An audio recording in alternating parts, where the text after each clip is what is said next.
Ladies and gentlemen, welcome everyone to this, the fourth in our series of Darwin lectures for 2022, this year on the subject of food. It's a real pleasure to be here today, to see all of you here today in person, as we all grapple with the challenge of COVID, which unfortunately has the capacity to upset the best laid plans. Those of you who are regular attendees will have shrewdly noticed that I am not Mike Rands, the master of Darwin, who normally presides. Mike unfortunately contracted COVID a few days ago and is therefore isolating at home, but I'm sure he's watching the lecture remotely today, along with many others who are interested in today's topic. Mike, we send you our best wishes and wish you a full and very speedy recovery. I'm sure you'll be back here next week. My name is John Nilsson Wright, and along with my fellow Darwinians, Miguel Anya and TJ Young, I'm one of the organizers of this year's lecture, and it's my pleasure and privilege to stand in for the master. Over the last few weeks, we've heard from Sarah Bridle discussing the critical question of food and global climate change. In week 2, Andrew Knight gave us a fascinating exploration of a very specific and at first glance counterintuitive proposal, whether cats and dogs should go vegan.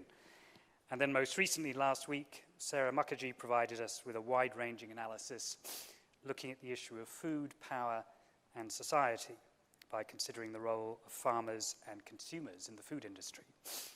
Today, consumers are again part of our discussion, but from a very specific perspective, the question of how best to ensure the safety of what we eat and what physics and technology and industrial innovation can do to help us eat with confidence. To explore this issue, we are fortunate to have a scientist and an entrepreneur, Richard Parmee, who works at that critical intersection between research and industry and is actively involved in applying science to improve our daily lives. Richard, like many of our speakers, is locally based. He studied for an MA and a PhD here in Cambridge. As an undergraduate, initially, he read natural sciences at Pembroke College before moving on to study electrical engineering. His career as a researcher and entrepreneur has involved work in a variety of fields, including image processing, precision measurement, statistical quality control, and the end-of-line process that is a key part of manufacturing. He also holds the William Pitt Fellowship at Pembroke College and is a board member of Cambridge Angels, which helps mentor and provide advice and investment research for research entrepreneurs seeking to translate innovative scientific ideas into successful business initiatives. In his early career, Richard's work was in the audio music business, and he made amplifiers, which involved working for some iconic rock bands such as Led Zeppelin, Genesis, and Deep Purple. And I'm particularly looking forward to discussing that with him over dinner. Later, his work focused on microprocessing, but this then quickly expanded to include visual and X-ray-based inspection systems. He now chairs the Cheney Group, an international group of companies that uses X-ray technology to support safety within the food industry. And it's that latest technology which provides the focus of his talk today.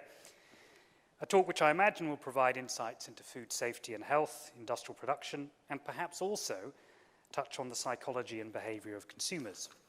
So without further ado, Richard, the floor is yours.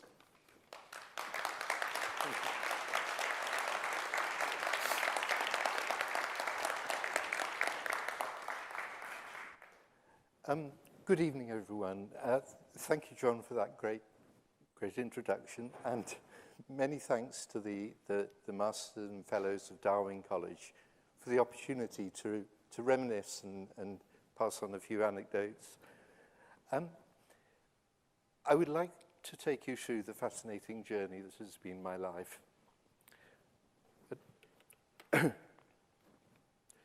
So, we're talking here about food. Why is food important? Well, it's a basic need. If we follow the Maslow pyramid, it's the green bit at the bottom. It's the most important, the physiological need. But it's also about safety and trust. Food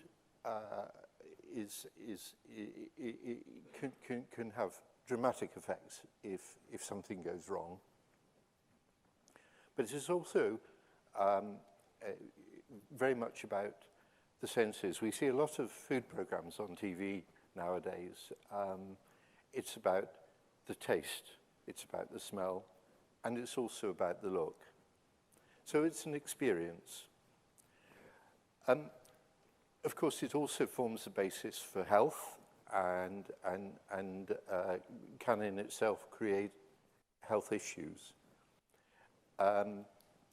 It's about desire, awareness, expectation, satisfaction.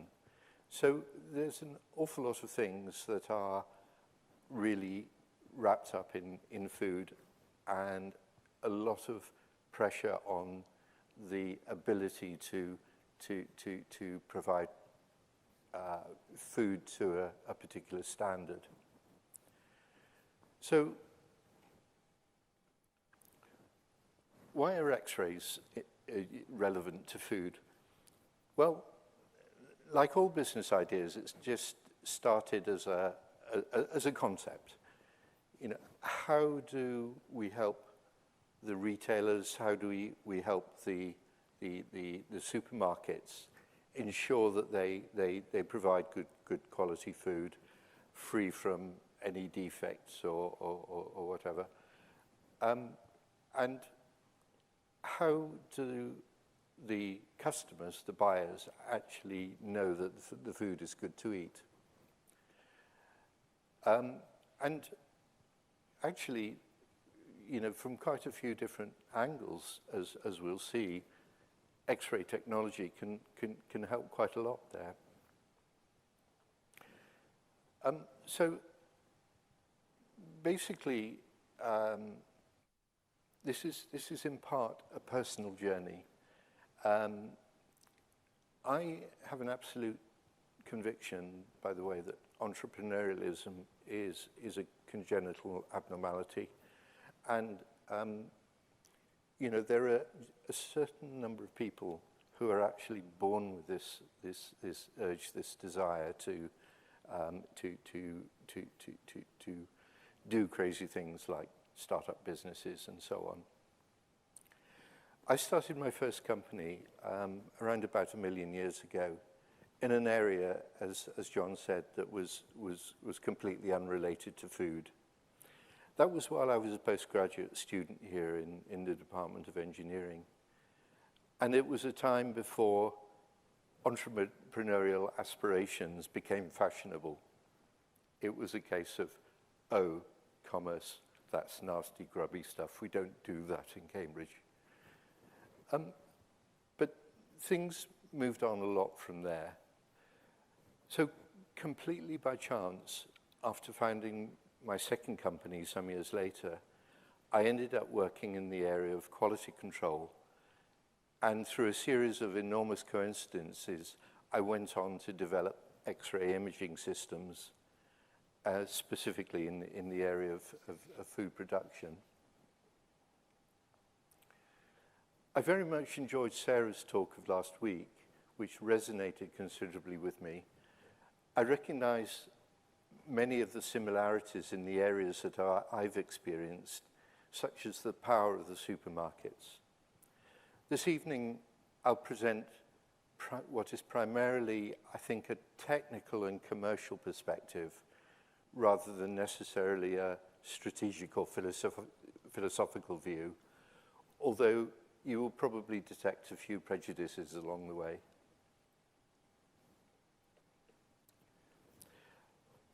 I think many people do not realize that X-ray technology is very widely deployed in the food industry. In fact, there is a niche area involving the use of ionizing radiation for sterilization to extend the lifetime of tomatoes and things like that,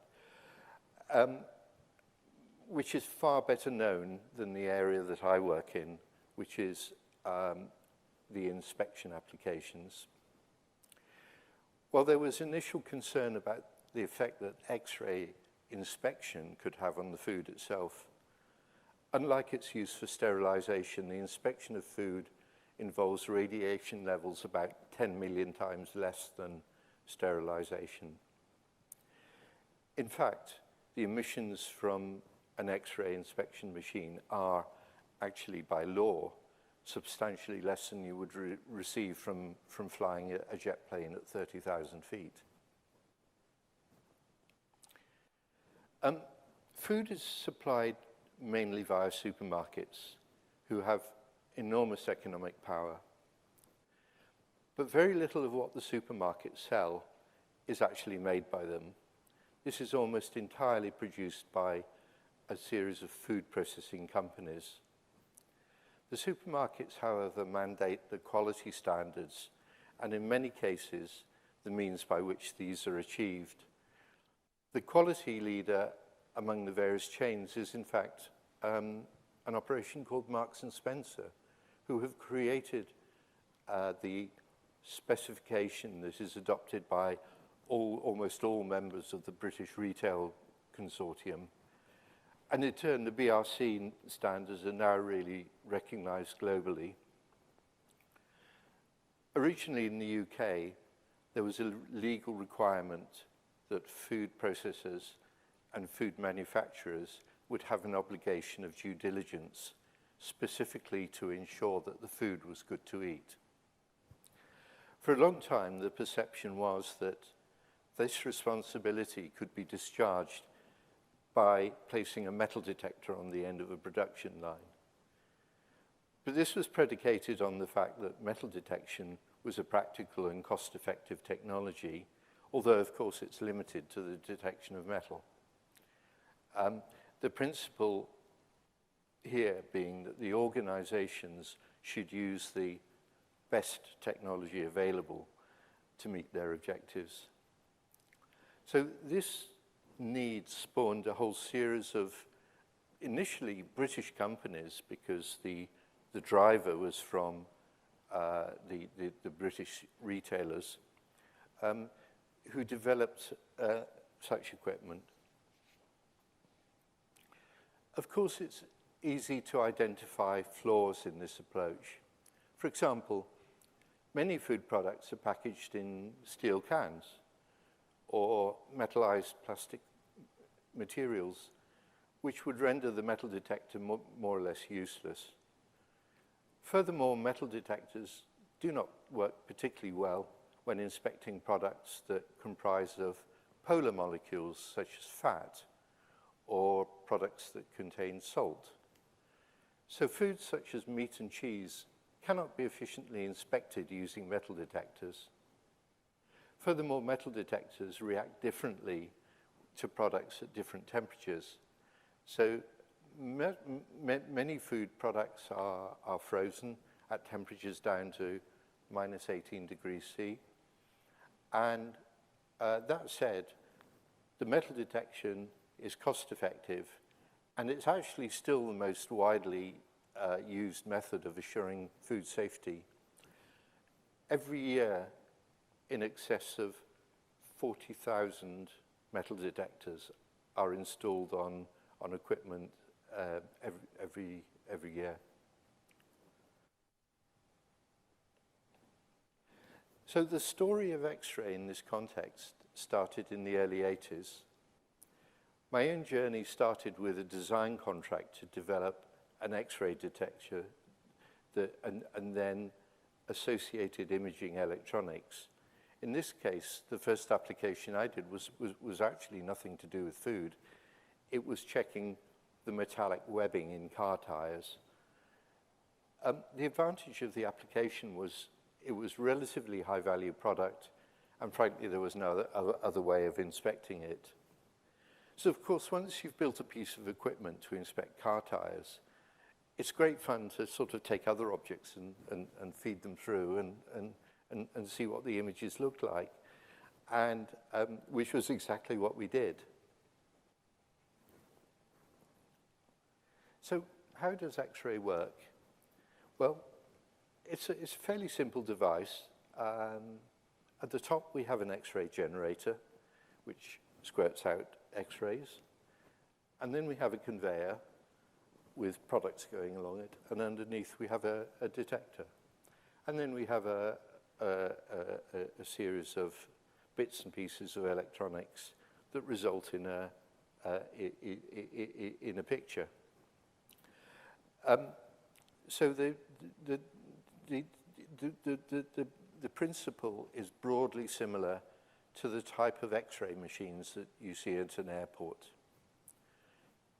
Generally, as the product is passed through the conveyor, the image, in our case, will be automatically analyzed, and anything that's non-conformant will be physically ejected from the conveyor with a mechanism. The major differences when we compare baggage inspectors are the speed, the accuracy, and the degree of automation. A baggage inspection system will allow for inspecting perhaps one item every 3 seconds or 5 seconds.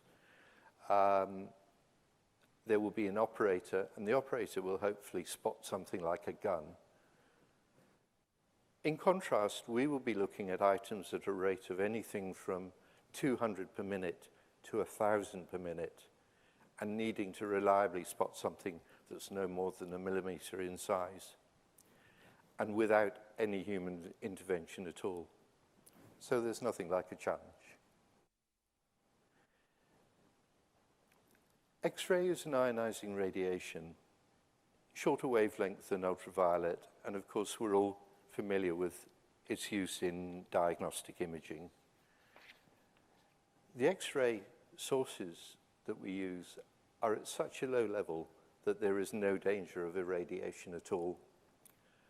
The food X-ray sector has generally borrowed techniques from other areas, such as medical imaging, and refined them for its own use. Normal applications use what we call transmission radiography. In other words, X-ray goes through the object picked up on a detector. And we're all familiar with that from having hospital X-rays. As an alternative, there is a technique called Dexa, dual energy X-ray absorptivity. And this was originally developed by the medics for bone densitometry for detecting osteoporosis and so on. One of the areas where Dexa is used in the food industry is in the detection of chicken bones. So chickens are designed to fly. The guy up there that designed the chicken intended it to fly. They're not particularly good at it anymore, but you know, that's a different issue. The result of this is that the bones are very light and in some cases are hollow. So the relevance of Dexa to our type of inspection is quite clear. In this case, I can vouch for that what is euphemistically referred to as a chicken harvesting line is not the most pleasant place to work. The result of this is that an awful lot of resource has been put into automation, with the result that the point that the chicken arrives in a truck to the point it departs in a plastic tray or a package, it is barely touched by a human being. And that is why inspection technologies are really important. But more generally, the issue of staff is huge. I remember working once in a meat processing plant in South Carolina. The majority of the workforce actually consisted of inmates of the local penitentiary, and many were serving multiple life sentences. And they give these characters chainmail gloves and very sharp knives. I do remember one morning the local sheriff turning up, being dragged along by these wolfhounds that they use. And through the break area, a couple of operatives came racing through trying to make a break for it. But I would say, at least in the USA, there's a fairly widely available selection of people to fill such posts. So how did we start? When we first started experimenting with the use of X-rays for food products, it was inevitable that a number of the larger food companies would recognize that this was a technology that they had to understand. During those early times, which were more than 30 years ago, we were holding meetings and demonstrations of the equipment on an almost daily basis. And whilst everybody was incredibly interested in what we were doing, almost nobody was putting their hand on their checkbook and provide us with the revenue to fund our development. So it was quite tough for basically for a bootstrap company. Curiously, one of the first companies to make a commitment was actually in the pet food sector. They manufactured their product in a slurry, and they pumped this through a 6-inch diameter pipe. The X-ray images were absolutely fascinating, as there was all manner of stuff inside pet food. We were seeing clearly identifiable things such as sheep's heads going through the pipe. And this became the start of a period of many false dawns, not to say disappointments. At the start of each year, we would think, this year is going to be the year. And at the beginning of the following year, it was, well, this year is going to be the year. However, you know, the hope rules eternal, and we just had to stick at it. But we got to understand a lot about what could be done and what couldn't be done, what was an easy job and what was a difficult job. As with many such situations, there was a trigger that gave the adoption of this technology a push. This was known as the Snowbrand Affair. Snowbrand is a large Japanese dairy company manufacturing anything from ice cream to baby formula and so on. Back in 2000, it suffered quite a serious case of biological contamination. And as a result, many thousands of people got sick. The result of this was a criminal prosecution, and I'm sure you can appreciate that the culture of the Japanese salaryman found this absolutely horrific.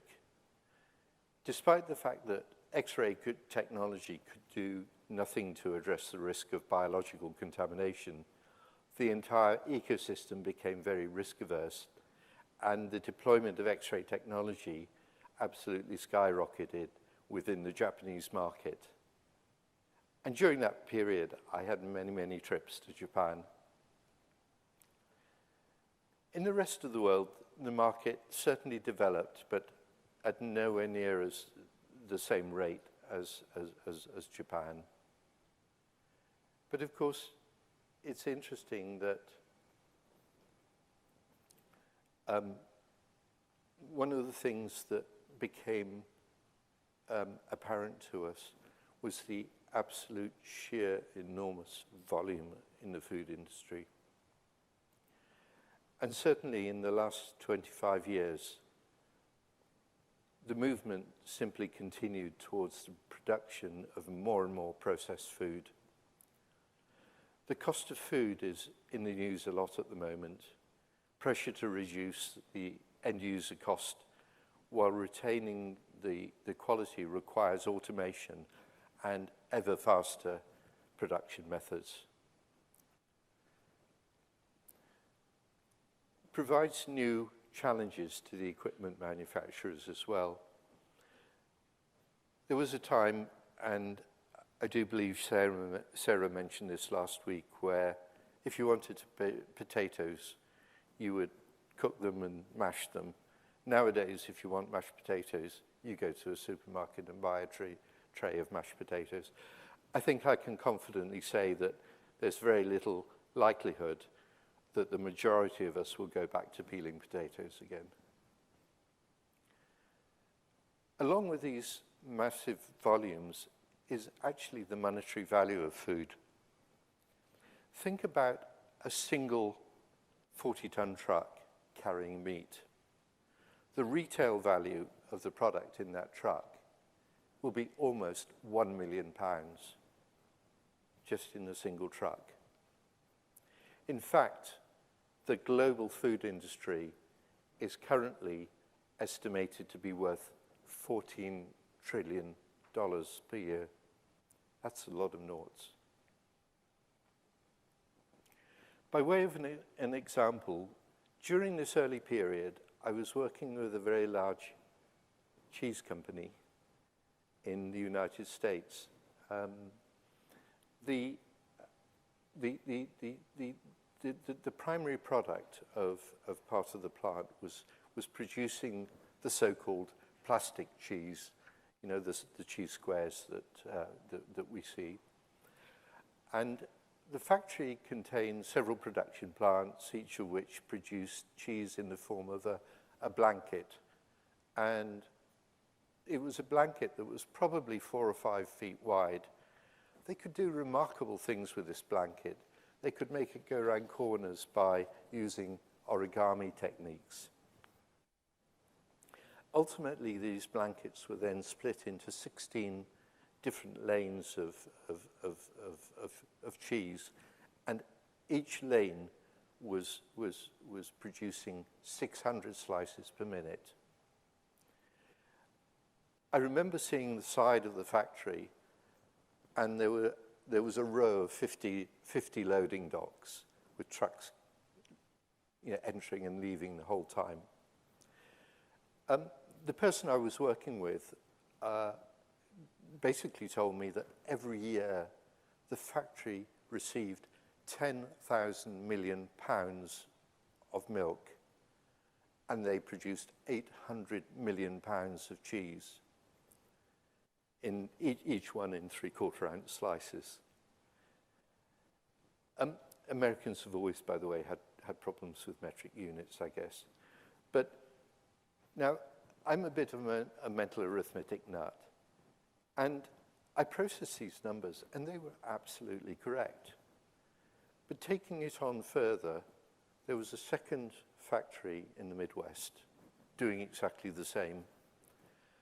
And I calculated that the number of cheese slices, if they went into cheeseburgers, would be sufficient for every man, woman, and child in the United States to have 250 cheeseburgers a year.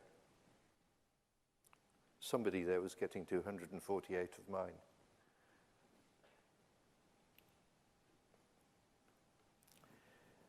So there are numerous. We're currently working, by the way, in potato products. We're installing a series of things for looking at potato waffles and hash browns and all of this, right the way from the United States through to even Inner Mongolia at the moment. But actually, confectionery and bakery products are similarly produced at high rates.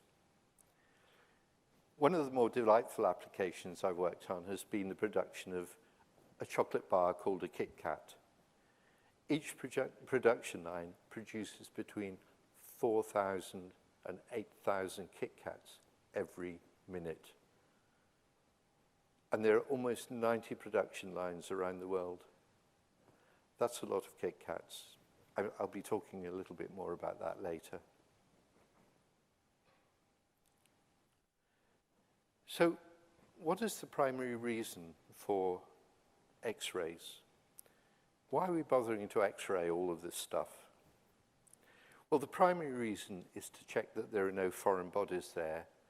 As we've seen, we're basically following on where metal detectors picked up. And so the metal detectors are looking to identify and reject food with metallic contaminants, But X-ray can do so much more. It was simply a matter of time before it would be realized that metal detectors were no longer good enough to discharge the responsibilities of due diligence. An X-ray machine can not only detect metal, and actually considerably better than a metal detector can, but it can also detect glass, it can detect stone, it can detect bone, and many other dense contaminants. What is the mechanism by which we actually find these items? So basically it's down to the periodic table. Heavier atoms will absorb more X-rays. For example, anything made of steel, stainless steel, will contain iron atoms which will absorb more than the constituents of food, which would broadly be carbon, hydrogen, and oxygen.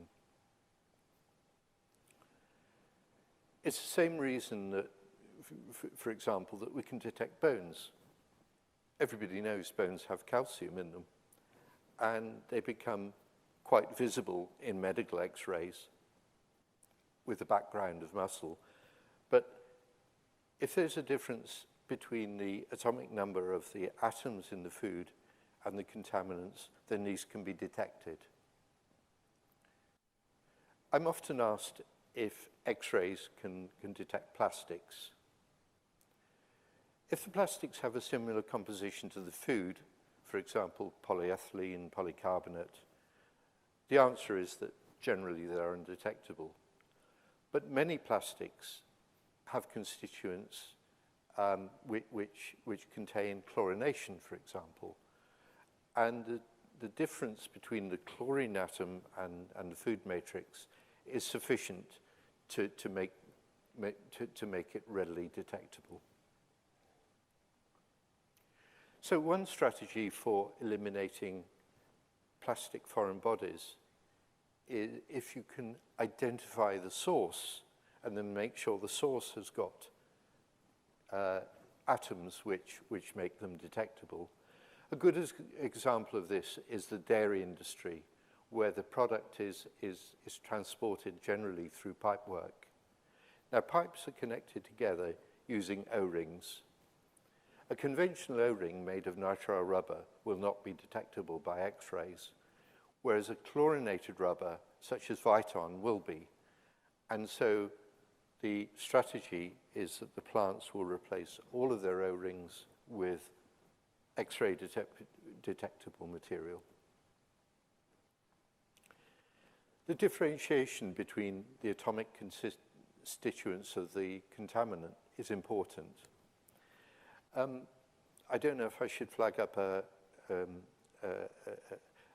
warning to sensitive souls here, but it allows for the detection of bone through the calcium, glass through the sodium.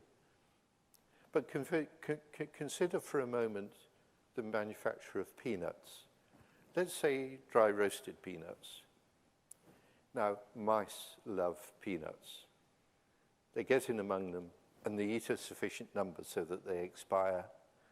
As the remains dry out, the mouse's head is approximately the size of a peanut, and the body drops off. This gives a bit of a problem because calcification of the skull is probably not dissimilar from the salting in the peanut.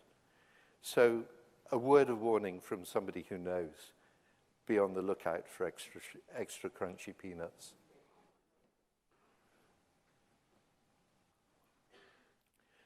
What drives this huge concern about foreign bodies in food?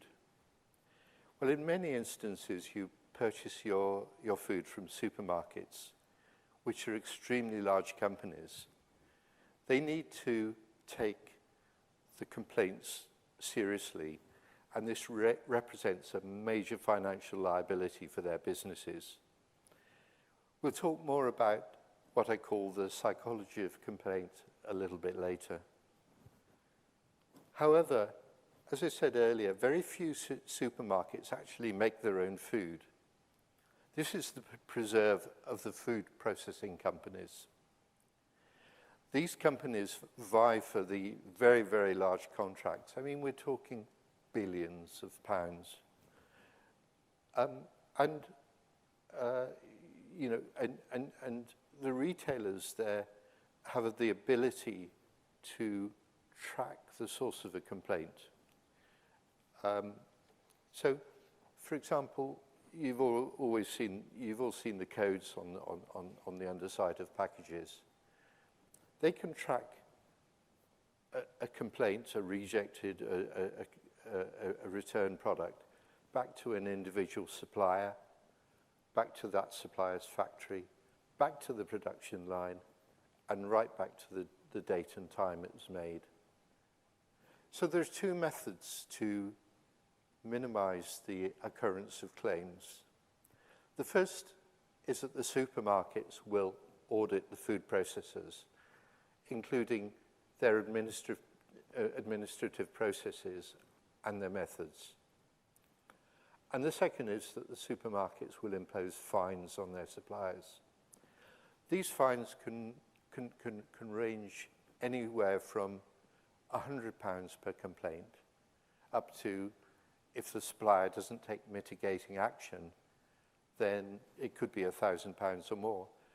And this simply recompenses the supermarket for having to give away £25 worth of vouchers, but having essentially a manual process of having to investigate the complaint and do all the necessary paperwork that goes with it, as well as the potential risk of bad publicity. This is a significant motivation for the food processors to resolve their own problems. And nowadays, one of the main tools that they have in their armory to do this is our excellent X-ray technology.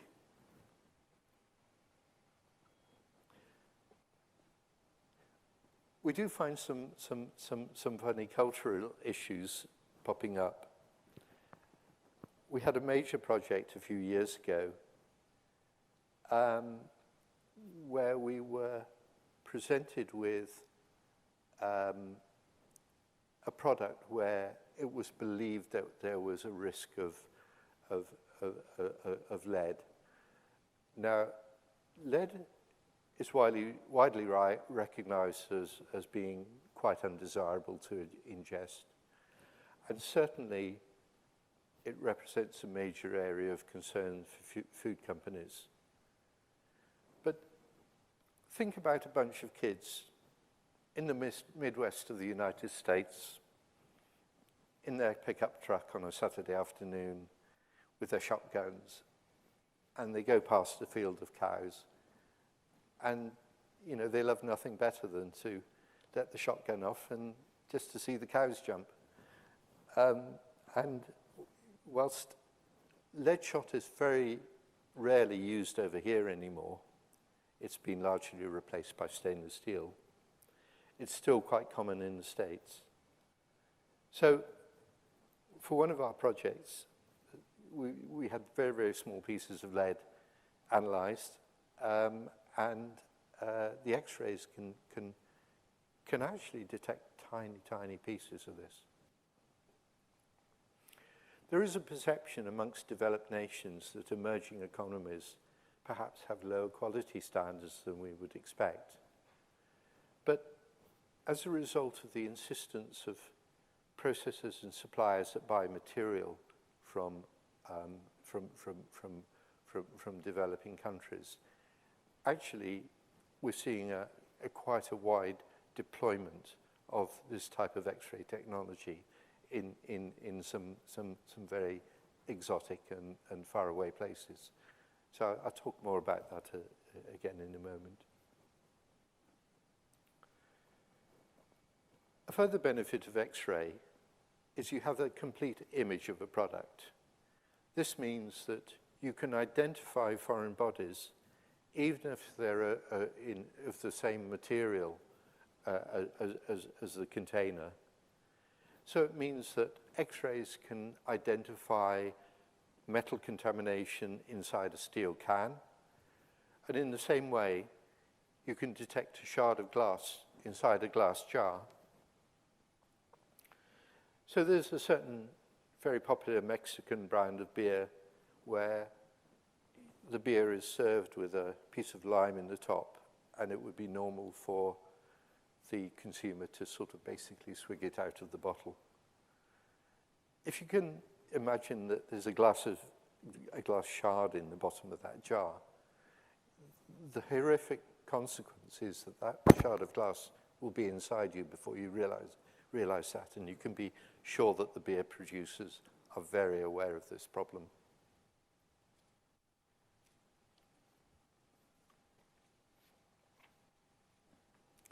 Of course, glass in glass becomes even more serious if you're considering baby food. And a lot of baby food is actually packaged in glass jars because of the sterility benefits. Feeding babies shards of glass can be a very emotive issue, actually. So we've got this massive industry, and the big problem is labor. So we're setting all of this against a background of increasing automation. Working in a food factory is not the most exciting career, and it's well known that in the industry that the whole sector has got huge staffing problems. In particular, in this country, we've seen great problems with recruiting staff, especially since Brexit. Prior to that, many food industry workers were from the eastern part of the European Union. And the absence of staff as a result of automation receives the last chance to catch any potentially dangerous manufacturing defects from getting out onto the production line and onto the market, and places a much greater emphasis on having the right inspection technologies. We're actually also seeing a similar situation in the harvesting process, as farms can no longer access labor with the skills necessary to pick fruit and vegetables. The introduction of harvesting robots requires the associated inspection. For example, imagine a field worker who's harvesting cauliflowers. As part of that process, he will put his hand into the leaves. He will be able to feel how large the floret of the cauliflower is. If the items were harvested automatically, there would be no such awareness, and small cauliflowers would be cut, whereas the worker would leave them to grow bigger. So we're actually damaging the efficiency of food processing, the food production process.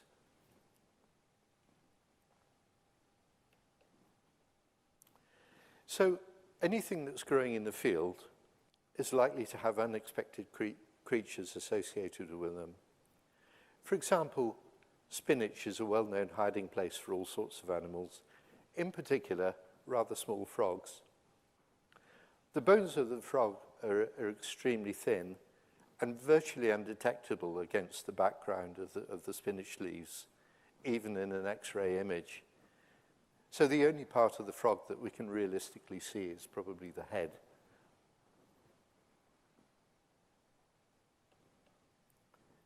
And in a similar way, we've seen issues with small birds being packaged along with salad. In fact, some years ago, we have a subsidiary company in France that actually reanalyzes rejected product, and we made it onto French national TV with a sparrow that was fully enclosed in a ball of spinach. It was our manager there was filmed poking the sparrow's beak, which was protruding from the ball of spinach.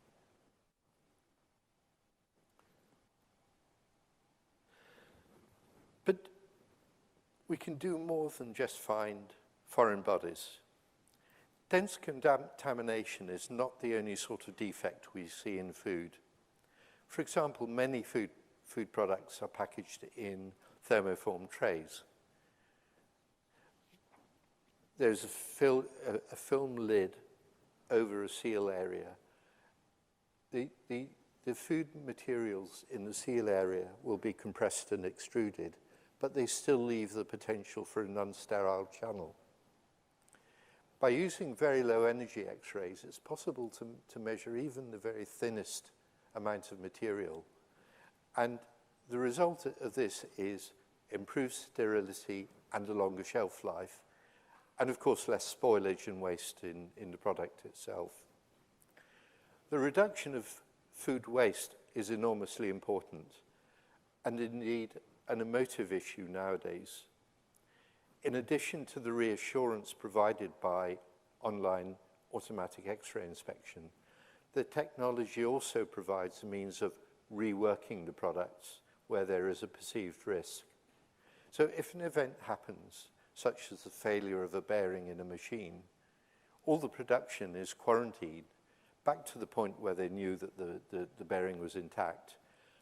And the quarantined product will be shipped out to a contract inspection company who will use a very similar X-ray machine to manually search through the entire batch until every single ball is accounted for.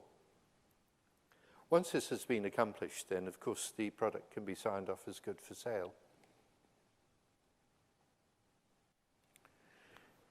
The point at which the food products are checked in a production line for the contaminants or the foreign bodies is often referred to as a critical control point. But this is not the only aspect of the product that needs checking. For example, many packages will display a weight, and it's the requirement of the various trading standards organizations to ensure that the actual weight of the product meets or exceeds what is on the label. There are numerous involved and arcane rules that define these requirements.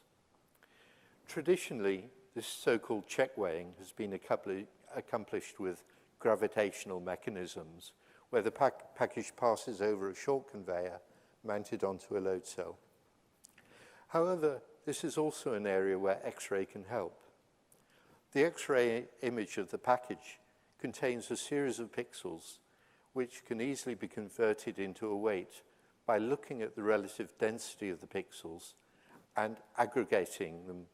So the process, which personally I prefer to refer to as mass measurement, the word weight tends to imply a relationship to gravity. The only problem we have is that in the case of X-rays can do an absolutely excellent job here, but such issues, there is a major one of the local trading standards officer that wants to come along with his big brass weight to check the accuracy of the load cell, and so brass weights are almost entirely opaque to X-rays. So we're working on them there.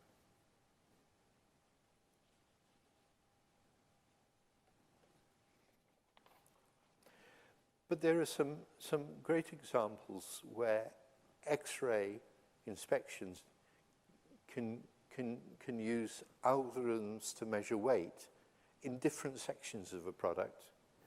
So imagine that we have a carton of apple pies. Let's say 5 out of the 6 apple pies have got a normal filling, which will probably be just a little bit more than the legal requirement. But the 6th apple pie is only half full.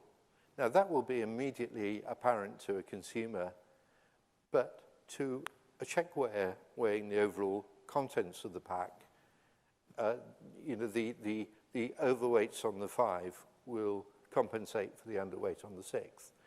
So, of course, this is where a conventional weighing mechanism would be unable to find the underfilled product. There are some even better examples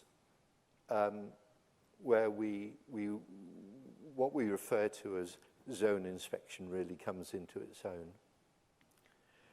There is quite a popular dairy product known as a fruit corner.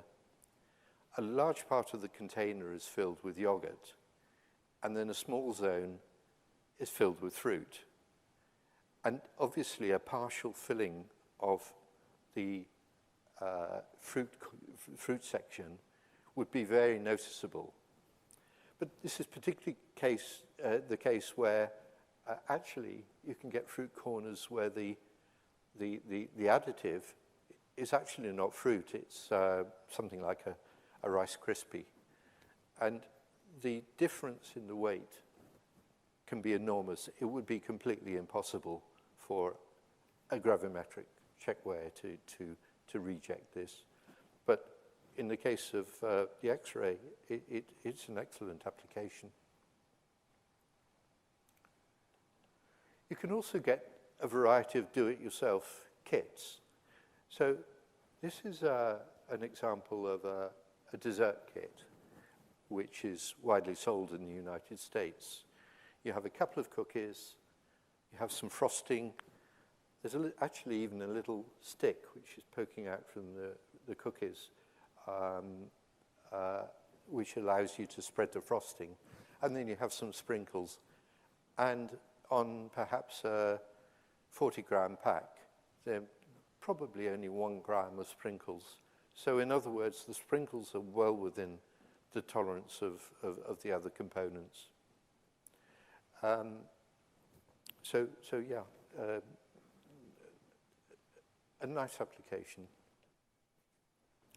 So meal kits are becoming quite common over here. You can see very often the nonconformity in the product is not related to the foreign body, but it's still a product that doesn't meet expectations. For example, we have a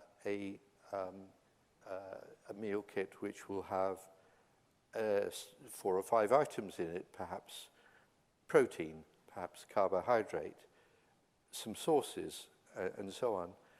Now, if you buy such a meal kit and you take it home, of course, that's the first point at which you become aware that the sauce that you particularly like is actually missing from the pack. You know, and so again, the issue here is disappointment. Disappointment that is not necessarily easy to deal with rapidly, but will nonetheless give rise to an unsatisfied customer. We've got, again, a similar situation where, for example, kids are given a package, 8 slices of ham, 8 slices of cheese, 8 crackers. Oops, there's a cracker missing. It's the lightest, cheapest part of the product, and yet it precipitates the same degree of disappointment and complaint.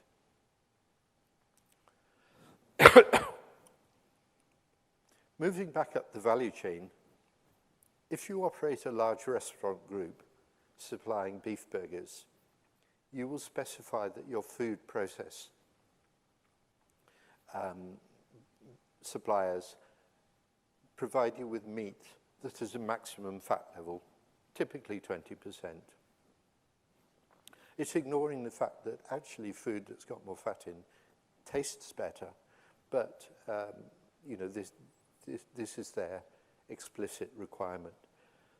Your quality department will sample the product on arrival, and if the specification is not met, for example, you have an average of 21% fat, then you will have the right to return the entire delivery to the manufacturer.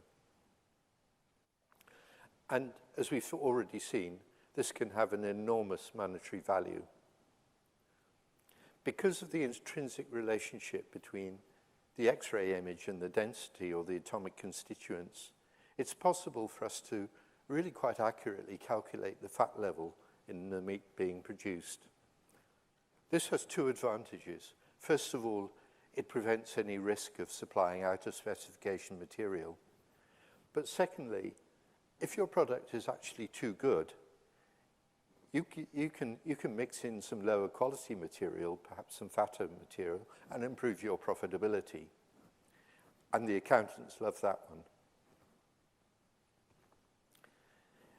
X-ray technology can be used to grade products. Products with small bones in, for example, fish products can be directed towards fish cakes or chicken nuggets, where the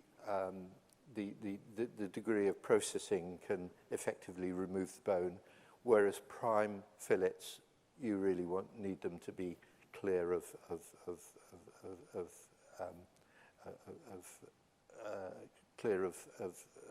such bones. This falls into the category where X-ray inspection actually saves money. I promised to return to Kit Kats, and in fact, this is a classic case of the X-ray being applied to save money. I don't know if anybody here has ever had a golden Kit Kat. That's one where the wafer has been left out, so they fill the mold up with chocolate. So you end up with a solid chocolate finger, which is absolutely wonderful. However, if you're the Kit Kat maker, you regard this as giveaway. A typical production line making Kit Kats will give away chocolate worth $700,000 to $800,000 a year. We make a wonderful machine that costs $300,000. So if you never get a golden Kit Kat again, you know who to blame.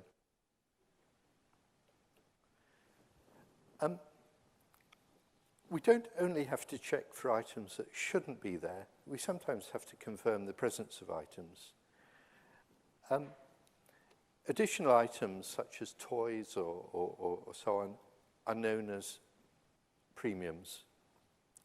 A nice example of this is a type of cake that's consumed in France,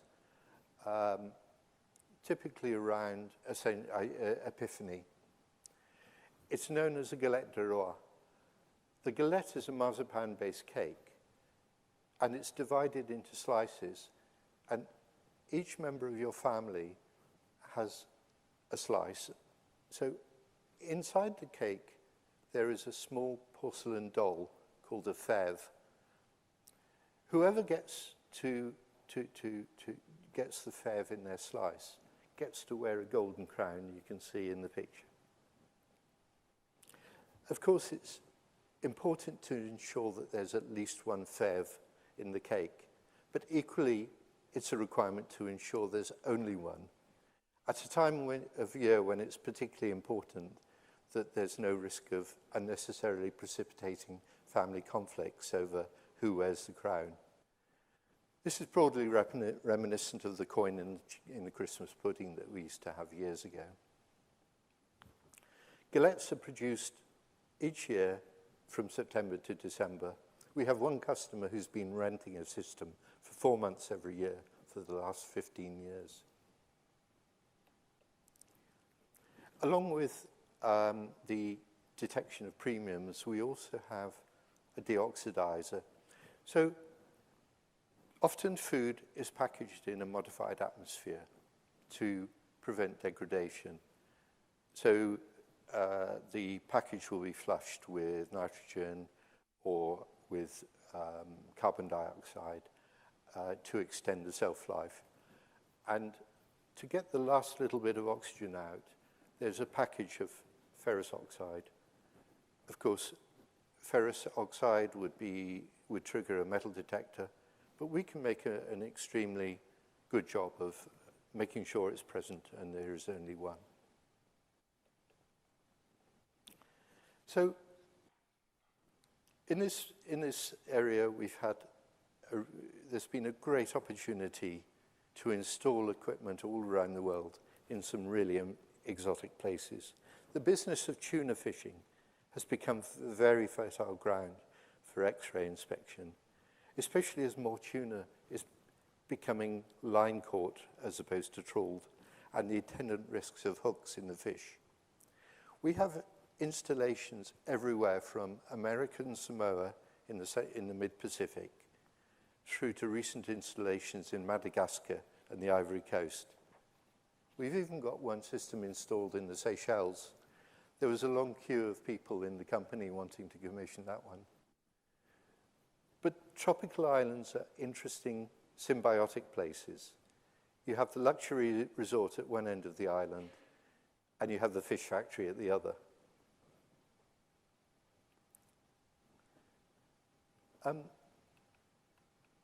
One final example is a case where the X-ray inspection can identify when a manufacturing process is going wrong.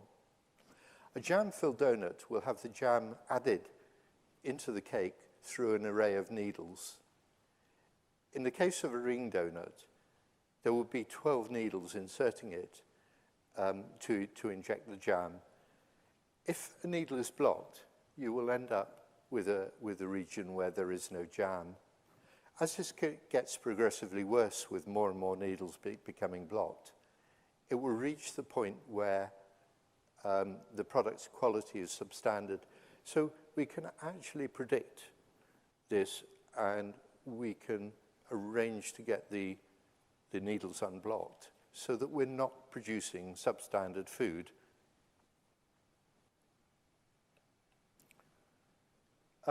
So if a retail customer receives a substandard or contaminated product, they will, of course, complain to the retailer. The rise of social media has meant that the stories and examples of contaminants and other nonconformities spread very, very quickly.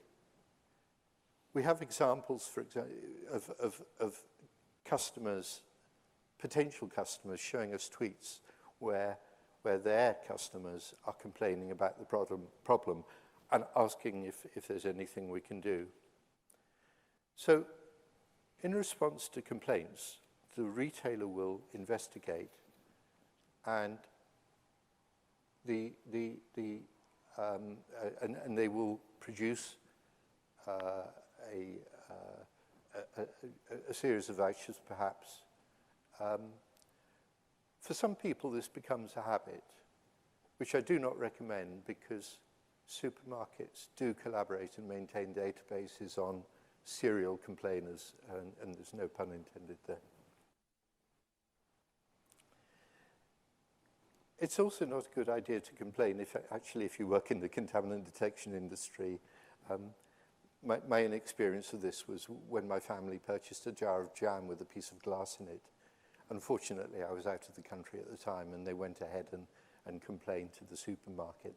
We got a nice letter back saying the retailer had investigated and claimed that the DNA of the glass was different from that in the product, which was a somewhat bizarre response, but it wasn't one I was ever going to pursue.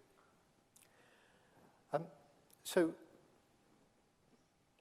a good example would be a box of chocolates. You buy an expensive box of chocolates and you give it to somebody close to you. And you open it up and there's a missing chocolate. And the reaction is predictable. So basically, we're looking here at the psychology of the complaint. What makes people complain? So customers have an expectation. We need to close the gap between that expectation and the degree of satisfaction that can be achieved. Complaints are based, of course, on statistics. But you also have to deal with different types of customers. The glass half full customer or the glass half empty customer. Many people will receive a disappointing product and they will do nothing, but they will not buy that product again. Some will actually make a complaint and look for the monetary benefit. So, and the presence of social media actually can support this, or it can ruin the business, depending on how it is used. Just a few closing thoughts.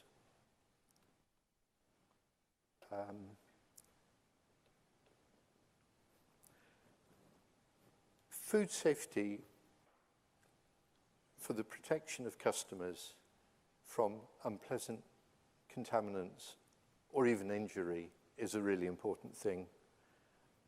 The possibility of ingesting glass or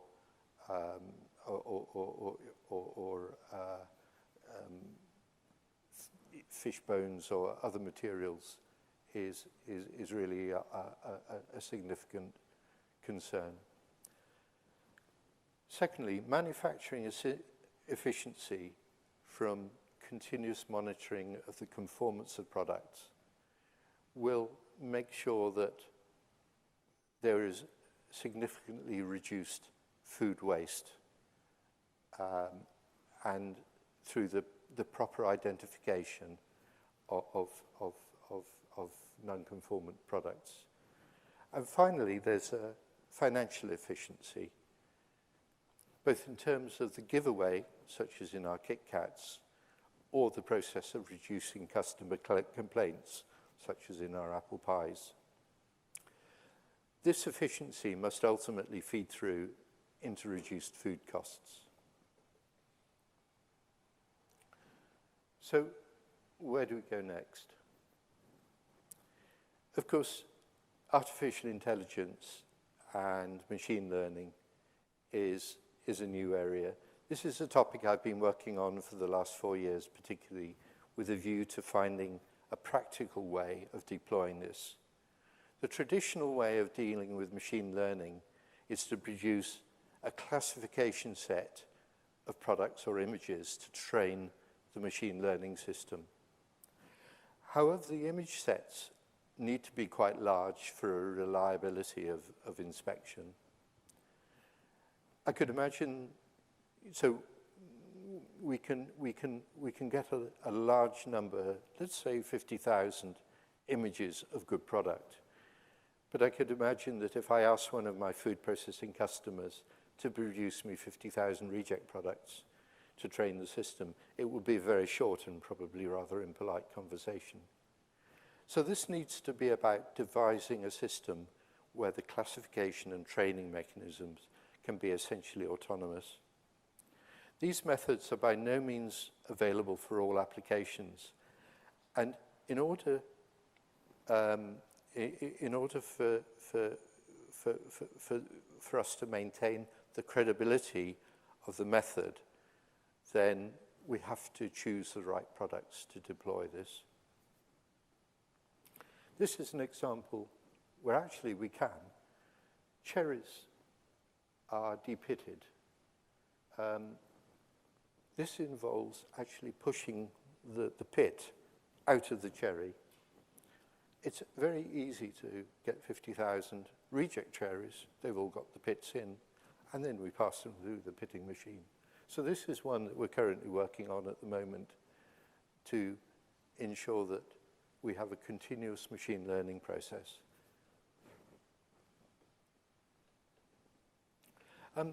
So basically, the conclusion is it's clear that X-ray inspection has an important role to play, both in assuring the safety of food that's supplied to consumers and in the preservation of natural resources. I feel hugely privileged to be working in such an exciting area, and indeed an area in which a small Cambridge-based company can play a meaningful role in a global market. Thank you very much.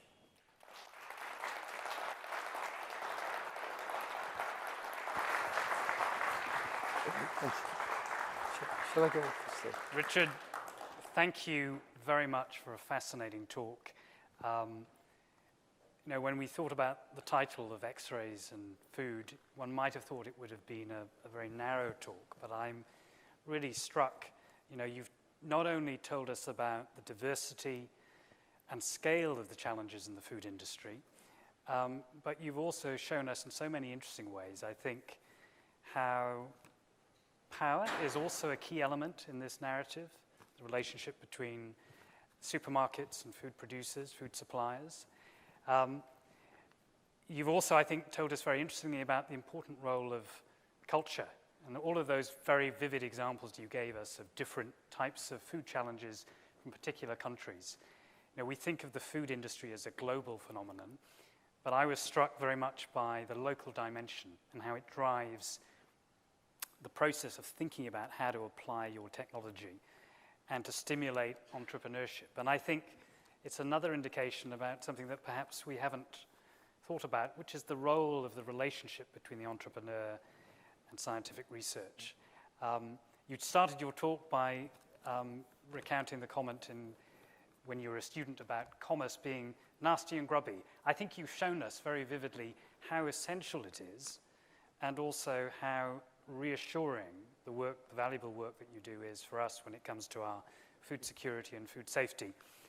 I take that as a very positive and, as I said, reassuring sign. Although I have to say, I'm going to be much more careful when I scrutinize my next pack of peanuts. Yes. Richard, thank you very much. Thank you.